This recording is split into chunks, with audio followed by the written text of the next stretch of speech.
আসসালামু আলাইকুম, সবাইকে স্বাগতম। আবার চলে আসলাম নতুন একটা রেসিপি নিয়ে। আজকের রেসিপি হচ্ছে চিংড়ি বাটা ঢেঁড়স। আপনারা ঢেঁড়স অনেকভাবেই রান্না করেছেন, আপনাদের বলবো একবার জন্য হলেও এইভাবে রান্না করে দেখতে পারেন। আপনি যদি আমার চ্যানেল নতুন হন তাহলে অবশ্যই প্লিজ চ্যানেলটি সাবস্ক্রাইব করবেন।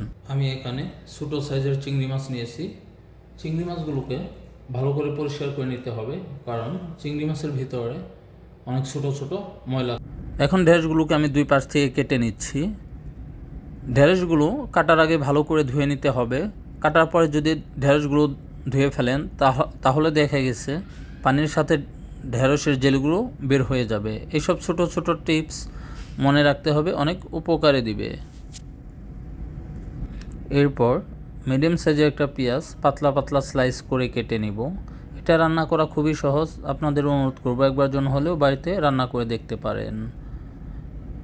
আপনি যদি নতুন হন, এই ভিডিওটা দেখে ইজিলি সুস্বাদু এবং লোভনীয় চিংড়ি বাটা ঢেঁড়সটা রান্না করতে পারবেন। গ্যাসটা অন করে অপেক্ষা করব প্যানটা গরম হওয়ার পর্যন্ত। প্যানটা আমার গরম হয়ে গেছে, দিয়ে দিচ্ছি তেল পরিমাণ মতন। এরপরে দিয়ে দিতে হবে পেঁয়াজ, দিয়ে দিচ্ছে গোটা চারেক কাঁচামরিচ, দিয়ে দিলাম স্বাদ মতো লবণ। লোতে রেখে আমি ধৈর্য ধরে লালচে করে এগুলোকে ভেজে নেব। দিলাম হাফ টেবিল চামচ শুকনো মরিচের গুঁড়া, সামান্য পরিমাণ হলুদের গুঁড়া। এটা রান্না করা খুবই সহজ, যারা একদম নতুন তারাও ইজিলি এই ভিডিওটা দেখে খুব সহজেই এই রান্নাটা করে নিতে পারবেন।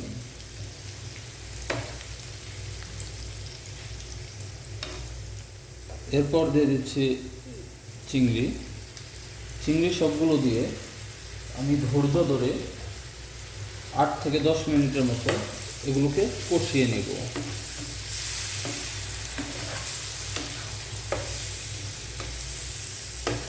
গ্যাসের ভলিউমটা অবশ্যই এ সময় আপনাদের মিডিয়াম মোডে রাখতে হবে।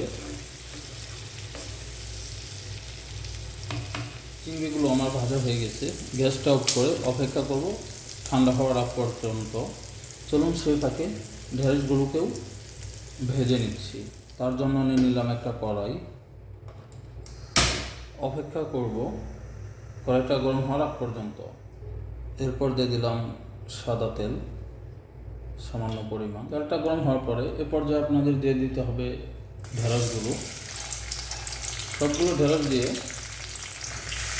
আমি গ্যাসের ভলিউমটা লো রেখে 2 মিনিট ভেজে নেব। ঢেঁড়সগুলো আমার ভাজা হয়ে গেছে, এখন আমি ঢেঁড়সগুলোকে উঠিয়ে অন্য একটি পাত্রে রেখে দিব।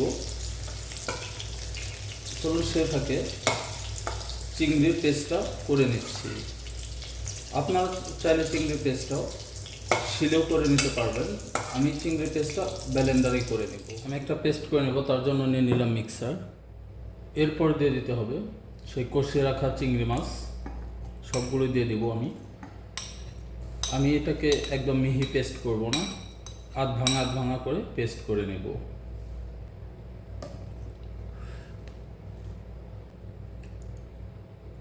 ঠিক এরকমভাবে আপনাদের চিংড়ির পেস্ট করে নিতে হবে। কড়াই করে নেব, তার জন্য দিয়ে দিচ্ছি আবার সামান্য পরিমাণ তেল। গরম হয়ে গেছে, এ পর্যায়ে দিয়ে দিচ্ছি মিডিয়াম সাইজের একটা পেঁয়াজ, আগে থেকেই পাতলা স্লাইস করে কেটে রেখেছি। এরপর দিয়ে দিচ্ছি কিছু কাঁচামরিচ। আপনারাও ঝাল অনুযায়ী কাঁচামরিচ দিয়ে দেবেন কীরকম ঝাল পছন্দ করে। ভলিউম মিডিয়াম রেখে পেঁয়াজগুলোকে আমি লালচে করে ভেজে নেব। এটা রান্না করা খুবই সহজ। এটার প্রপার টেস্ট পেতে আপনাদের প্রত্যেকটা স্টেপ ফলো করতে হবে, ভিডিওটা স্কিপ না করে ফার্স্ট টু লাস্ট দেখতে হবে। দিয়ে দিতে হবে স্বাদ মতো লবণ। লবণ দেওয়া কিন্তু খোলা যাবে না। পেঁয়াজগুলো আমার ব্রাউন কালার হয়ে আসছে, এখন দিয়ে দিচ্ছি আদা রসুন বাটা 3 টেবিল চামচ। আপনারাও আদা রসুন বাটা দিয়ে দিবেন। অবশ্যই আপনাদের আদা রসুন বাটা ব্যবহার করতে হবে, এটার টেস্ট পেতে অবশ্যই প্রতিটা স্টেপ ফলো করতে হবে। দিচ্ছি হাফ টেবিল চামচ শুকনো মরিচের গুঁড়া, কালারের জন্য হাফ টেবিল চামচ হলুদের গুঁড়া, 1 টেবিল চামচ জিরার গুঁড়া।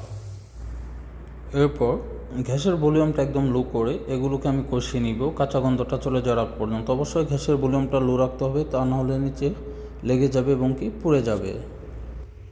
এরপর মিক্সারটা দিয়ে আমি সামান্য পরিমাণ পানি দিয়ে দিব।